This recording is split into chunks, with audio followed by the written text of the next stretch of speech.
আশেপাশে ময়লা ফেলায়, কাকে বলতেছেন আপু? আমাকে? সবাইকে হ্যাঁ। তাদের মানে এই জিনিসটা আমার খুবই অপছন্দ। তোমরা যে যেভাবে নিতে পারো, যারা ময়লা ফেলায় আমার চোখের সামনে যখন দেখি তখন আমার কাছে খুব খারাপ লাগে। এবার আমি লিখেছিলাম যে তাদের লাইফটাও লন্ডভন্ড হয়ে যায়। অনেক কষ্ট থেকে লিখেছিলাম, এখনও ফেলায়, আশেপাশে মানুষ আমাকে বলে। তো তো সম্ভবত তোমাদের মধ্যে কিন্তু বলছো যে আমার লাইফ থেকে লন্ডভন্ড হয়ে গেছে। এ কথা নিশ্চয়ই ও বলছে। হ্যাঁ আপু, আপনাকে বলি, এই যে 3 দিন আগেরও এই যে ও ছিল যে গত সপ্তাহে, সেই সপ্তাহের কথা, এই যে বাকি মানুষও ছিল, বলে চায়ের গ্রিন টি খায়, গ্রিন টি এখান দিয়ে ফালাই, কতগুলো জমলে আবার মেসেজ দিবে যে লন্ডভন্ড হয়ে যাবে লাইফ। এটা তো ওর কথা, মানুষ ছিল ওখানে। হ্যাঁ হ্যাঁ, যা ডাক আপু এখন।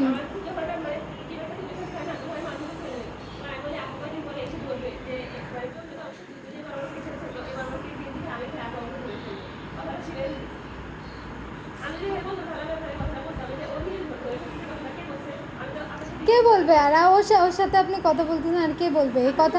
মানে এই যে না, এই যে আপু টপিকের বাইরে যেয়ে কথাটা বললো, এখন যদি আমি টপিকের বাইরে যাই পার্সোনাল লাইফে কথা বলতে থাকি, কেউ এখানে বসতে পারবো আপু?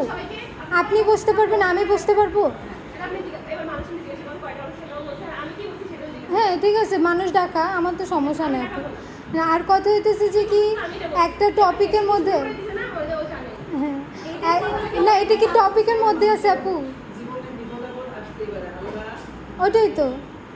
আল্লাহ বিপদ দেয় আর আল্লাহই উদ্ধার করে। আমি একটু বেশি সাহায্য করি ছোটবেলা থেকে জীবনে অনেক। হ্যাঁ এটাই আপু, আমি বললাম যে ও আপনাকে বলছে যে আল্লাহ আপনাকে গজব দিবে, আর আমিও বলে দিলাম আল্লাহ আপনাকে গজব দিবে। আমার কথাই হবে আপু? বা আপনি আমাকে বললেন যে, বা আপনি ওকে কিছু একটা বললেন? কি করতো মানে কোনো জায়গায় ট্রান্সফার হয়েছে, আমার সবাই দেখতে করতো। আমি অনেক স্ট্রাগল করে বড় হয়েছি, আমাদের বিশাল বড় হয়েছে। ওই জায়গা থেকে আমি উঠে আসছি, মানে আমার বাড়িতেও ছিল, সবাই উঠে ছিল, উঠে আসছি। তো মানে বিপদ বিপদ আপদ আসলে আল্লাহ বলে আসেন। বলে আসে না, বলে করে আসে না। এবং ধরো এইগুলো নিয়ে যদি মানে হাসি ঠাট্টা করা হয়, হাসিটা করা হয়, মানে তার জীবনে যে আসবে না এটা কোনো গ্যারান্টি নেই। গ্যারান্টি নেই। আল্লাহ সব কিছু পছন্দ করে, কিন্তু অহংকার পছন্দ করে না। আমি লন্ডভন্ড হয়ে যাবে এই কথাটা এই অর্থে বলি নাই, মানে তোমাদের জীবন কিন্তু তারা ময়লা ফেলাও ইচ্ছে করে বলার পরেও তোমাদের কাছে সবার কাছে ডাস্টবিন আছে, তোমরা ডাস্টবিনে ফেলাও, কোনো সমস্যা নেই। কিন্তু আশপাশে যেগুলো ওনারা বলে এগুলা আমার কাছে খারাপ লাগে আসলে। তোমরা সবাই বুঝতে পারছো তোমরা কেন এগুলা এখানে একটু একটা কথা আপনাকে যোগ করি আপু। আপনি সেদিন যখন আপনাকে বলতেছিলাম, সেদিন আপনি বলতেছিলেন যে সব ঘটনা শুনে তো মনে হইতেছে বাংলা সিরিয়ালের মতো বা মুভির মতো, হিন্দি সিরিয়ালের মতো। তো এখন দেখেন যে একটা কথা নিয়ে আমার ওর বা যার কথা কাটাকাটি হয়েছে, এখন একটা অফ টপিক যেটা আপনার মনে আমার জন্য একটা বিদ্বেষ পয়দা করতে পারে, এটা লাস্ট কোথায় দেখছেন আপনি বলেন? সিরিয়ালে দেখছেন কিনা? আমাদের টপিকের মাঝখান দিয়ে আপু আপনারটা বলার কারণটা, এটা তো আসতেই পারে না টপিকে।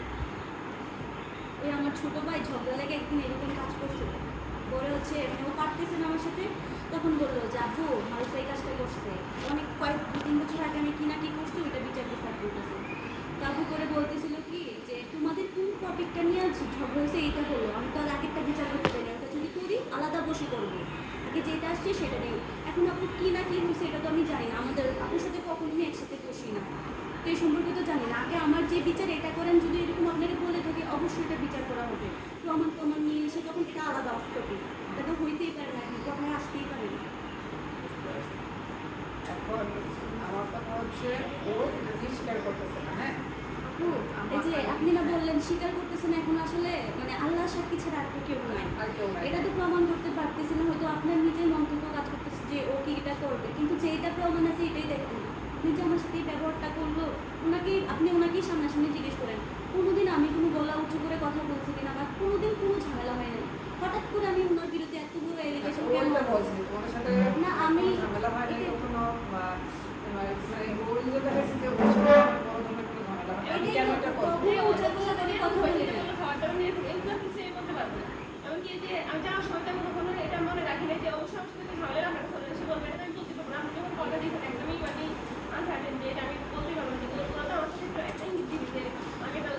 মিথ্যা কথা আপু। আমাকে অনেকবার ও দরজা ধাক্কাইছে, আমি তো ঘুম থেকে উঠতে পারি না। পরে আমি দেখলাম আমি দরজাটা খুলছি আর ও দরজাটা খুলছে শুনতে, যে ও আমাকে আসলে কি পরিমাণ চেয়েছে বা কি কথা বলতেছে শোনার জন্য, শুধু আর কিছুই না।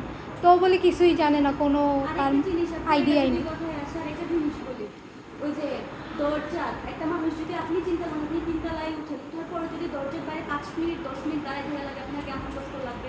আমাদের ডিপার্টমেন্টে কিন্তু 5টা লাগে, আমাদের মাঝে মাঝে লাইব্রেরিতে যে ওইটাও 5টা লাগে। আসার পর বাসায় কলিং দিতেই থাকে। একটা যদি ইমানদার মুসলমান ব্যক্তি থাকে, সে কি আরেকজনকে কষ্ট দিবে? রুহের কষ্ট। এরকম কি হইতে পারে?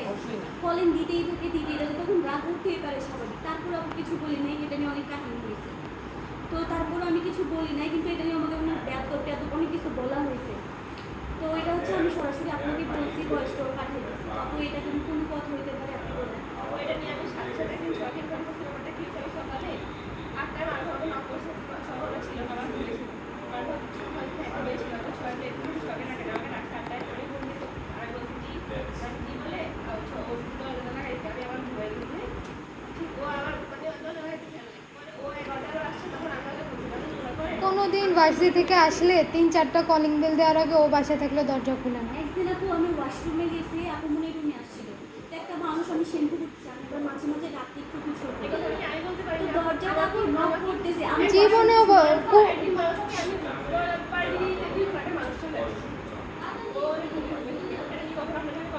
না, ও তো ওই 3 নাম্বার ওই পাশের রুমে তো এমনিতেই কিছু শোনা যায় না। আমি বলতেছি একদিন এরকম হয়েছে, কয়দিন আপু এটা হয়েছে? কয়দিন হয়েছে? একদিন কিন্তু আমাদের আল্লাহর 30 দিনই হয়েছে আপু, ওর 2-3 দিন যে কয়দিনই। দিন আপনাকে মানুষ বাথরুমে ঢুকে থাকলে ওনাকে জিজ্ঞেস করেন, আমি যখন দরজাটা খুলছি কোনো রকমে যে ভিজা গেঞ্জিটা এটাই করে কোনো রকমে এসে দরজাটা খুলে দিয়েছে, আপু আমি কিছু করতেছিলাম।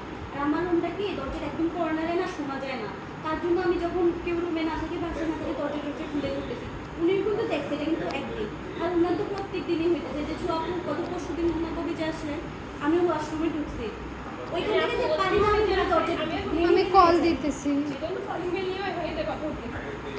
এটা একটা আপু বিদ্বেষে, এটা এর জন্য এই টপিক নিয়ে তো একটা সালিশ বসানো যায় না। এটা এখন জমতে জমতে এত আসছে যে এখন বলতেছে আমি আপনার নামে কী বলছি সেটাও বলতেছে। হ্যাঁ, তো এখন হইতেছে যে কি, এখন এর জন্য এই কথাগুলো বের হইতেছে। যত বললাম তো, এখন যদি আপনি পার্সোনাল লেভেলের কথা শুরু করেন, আমি আপনার নামে, আপনি আমার নামে, আমি ওর নামে, ও আমার নামে বললে এখানে কেউই বসতে পারবো না, কারণ জিনিসটা এতটা বিশ্রী হয়ে যাবে।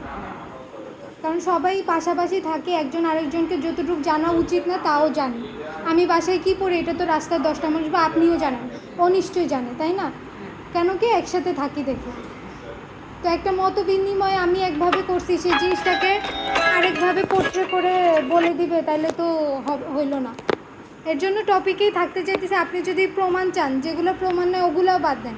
এই যে কি জানি বাথরুমের দরজা আটকাইছে, ভুলে না ভুলে, এটা আপনি লজিক্যালি চিন্তা করেন যে 20টা মিনিট পর সে ফেরত আসছে বিল্ডিংয়ে কেউ, এটা একটা লজিক্যালি, এটা তো আপনি এইটুক তো আপনি স্বীকার করতে রাজি। আর আরেকটা হইতেছে যে কি, আর আরেকটা হইতেছে এই যে ফোনে যেটা রেকর্ডিং আছে, আপনি এই দুইটারই বিচার করেন তাইলে। যে এই যে মেসেজে যেভাবে করে কথা বলছে, বেয়াদব, তোমার বাপ মা কি শুনেন আপু, আপনি কোনো খারাপ কথা বলে না। ফ্যামিলি এগুলো শিখাইছে আপু, সবই আছে, এগুলো উনি ডিরেক্টলি আমাকে বলছে। আমি তখন এটা কি আপনাকে সরি বলার কথা আপু? যেহেতু তোমার ওদের সাথে ইয়ে হয়েছে, তোমার ওদের সাথে মিটমাট করার দরকার ছিল, আর আমার কাছে না। আমার কাছে যেহেতু দরকার, যখন বলছি ওদের সাথে মিটমাট করার, যেভাবে চলা এভাবে করে দিল, নিজে এটা করে দিল, মানুষ বাসে করে দিল, যার সাথে ঝগড়া আছে মিটমাট করে দিলাম। সেদিন আপু আপনাকে কিন্তু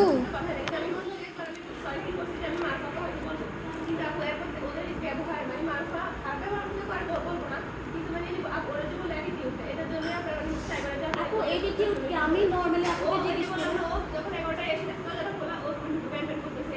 এটা তো আগের কথা, তার আগের কথা। আমার কথা কেন বলতেছে? এটা তো সরি বলতে বলার পরের কাহিনী না।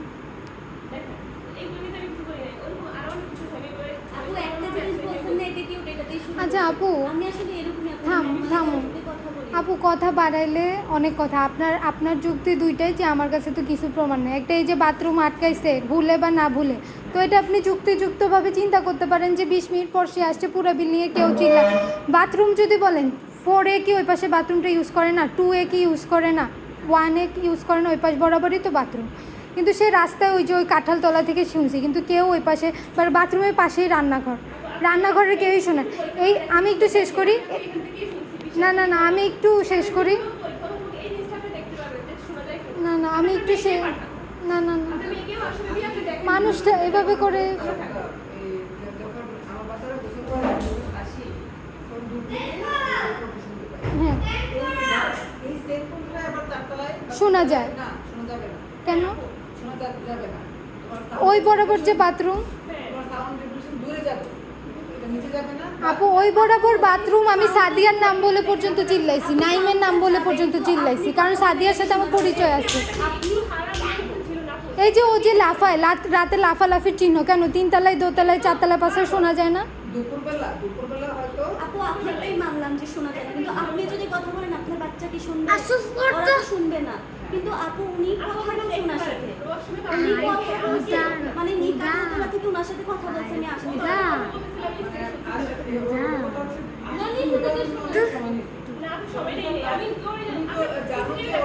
না আসার কথা না আপু, মানে ও যে আমাকে যখন নক করে গেছে, এরপর যে আবার ফেরত আসছে, নক করে গেছে এরপর ফেরত আসছে, এর মধ্যে 25 মিনিট, তো এর মধ্যে ওইখানে কোনো বাসায় ছিল না, তাহলে 20-25 মিনিট, 25 মিনিট লাগতে পারে না। হ্যাঁ কত দূর যাইতে পারে? আমি শুধু নাইমকে বলে গেছি যে নাইম আকিব আসছে, আমি নিচে যাচ্ছি, এটা বলে আমি যখন নিচে যাচ্ছি দৌড়াই, তখন শুনে আমি তখন তো আমার একটা মিনিট দাঁড়ানোর সময় নেই, আমি আবার দৌড়াই উপরে আসছি, কিন্তু আমার মানে আমি নিজে ভয় পেয়ে গেছি, ও তখন মারবো বলতেছিল, আমি বুঝতে পারছি যে হয়তো আমার হাত থেকে একটু কিন্তু আর আমি তো এরকম করছি দেখছি এটা খুলে গেছে, আমি ওকে কি বলো আমি জানি না, আমি সাদা এরকম বলে মানে আপনি বুঝেন আমি একটা অপরাধ ইচ্ছে কিন্তু আমার চিনি দেবো, আমার একটা ভুল হয়েছে, আমি একটু ভয় পাওয়ার কারণে আপনি বলেন ও যেরকম ভয় পাইছে আমি তো ভয়টা পাইছি। এরপর তো বেশ ভয় পাইছে এবং আমাকে কানাকাটি করছে। ধরো আমি সেদিনও আপু আমি সেম কথাটাই বলছি, আমাকে কেউ আটকাই দিছে, ওর সাথে কিন্তু আমার ভালো সম্পর্ক চলতেছে না, আমি এটা কিন্তু অবাক হইতাম না, যেহেতু আমি ওই আগের ইনসিডেন্টটা দেখছি যে ফেলা আমার খালি দুঃখ কী নিয়ে, আমার দুঃখটা কী নিয়ে সেটা হইতেছে যে কি ও কখনোই যে বললাম ও কখনোই তো বলে যায় না যে আমি নাইমের রুমে যাচ্ছি, বা এই যে এর কাহিনীর পর থেকে আবার বলা শুরু করেছে, এই যে একটু আগে বলতেছিল যে বলি না এই কাহিনীর পর আবার বলা শুরু করছে, এই যে এই দরজা আটকানোর কাহিনীর পর থেকে। তো সেদিন আমার ওইখানে নক করছে যে আমি বাকি তখন যে আটকাইছে তখন কিন্তু আমি টের পাই নাই আপু, বাকি 10টা মিনিট যে গোসল করছে আমার খালি মনে এই কথা যে হাফসা এখন আবার তাইলে আমার সাথে মিশে চলার চেষ্টা করতেছে, আমিও মিশে চলা, এত ঝামেলা দিয়ে কোনো, এর জন্য আমার দুঃখ, কান্নাকাটি আমাকে আটকাই দিছে, কেউ না কেউ এসে তো বাঁচে, কিন্তু মরতাম না। কান্নাকাটি আমার ওর জন্য যে আমি যেখানে সরল মনে করলাম যে ওর সাথে এরপর থেকে তাহলে আবার মিশে চলবো, ও যেহেতু আবার কথাবার্তা বলতেছে, সেখানে দেখেছি কি উল্টা আরও আটকায় দেওয়ার কাহিনী করার জন্য এই।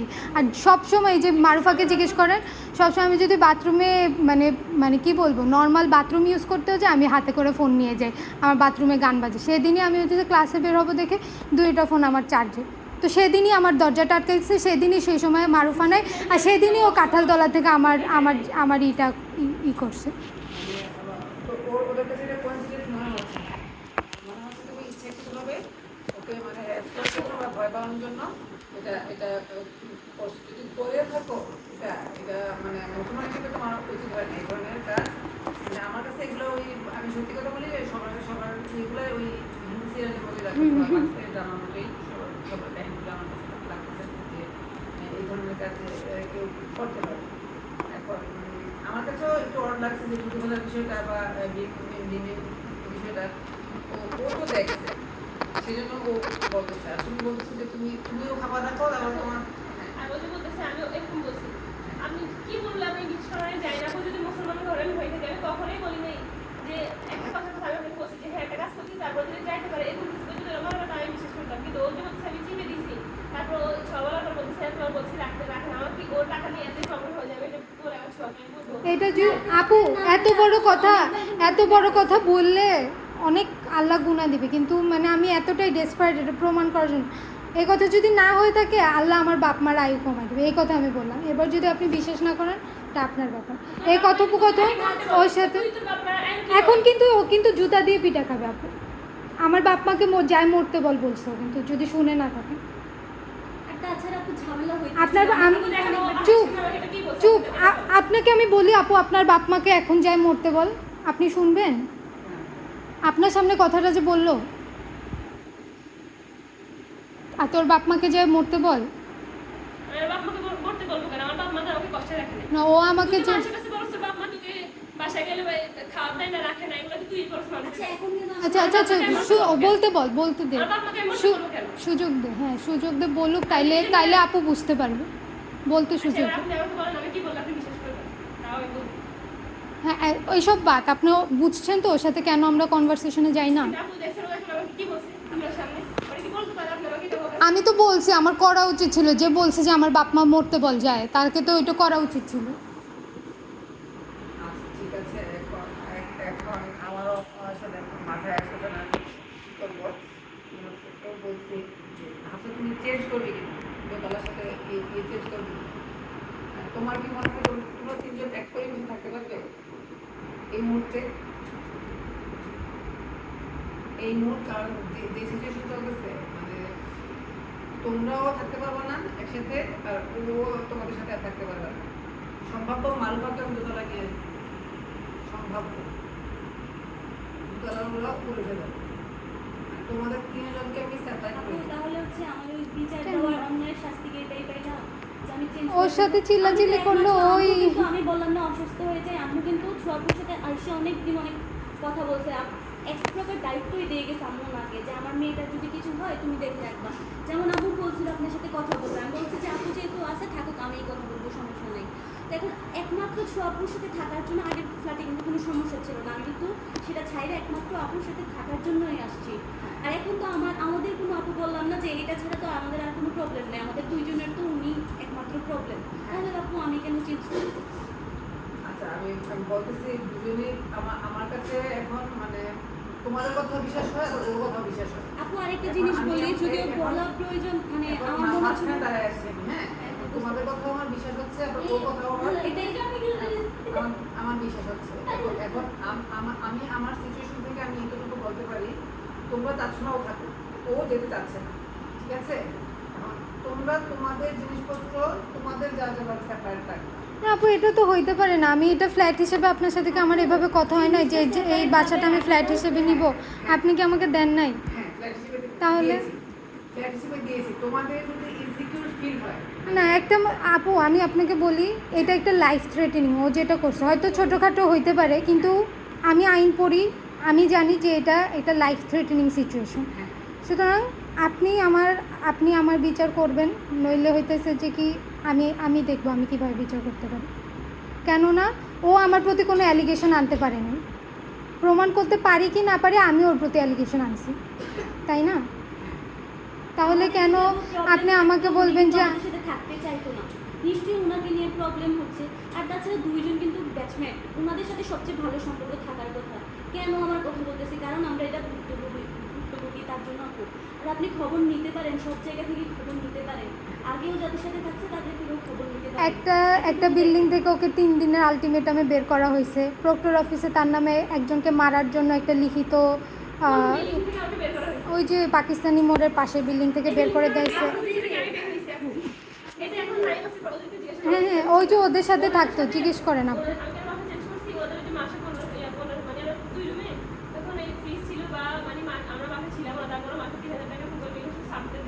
আপনার যদি বিশ্বাস না হয় আপু, আমি এখনই ওই বিল্ডিংয়ের বাড়িওয়ালার নাম্বার জোগাড় করে আপনার সাথে কথা বলবো। বলছে যে কি বেয়াদব মেয়ে, তোকে যদি এই বিল্ডিংয়ের ভিতরে আর দেখি তাহলে খবর আছে, এর জন্য পরে আর ওই বিল্ডিংয়ে ঢুকে কিছু নিতেও যায় না।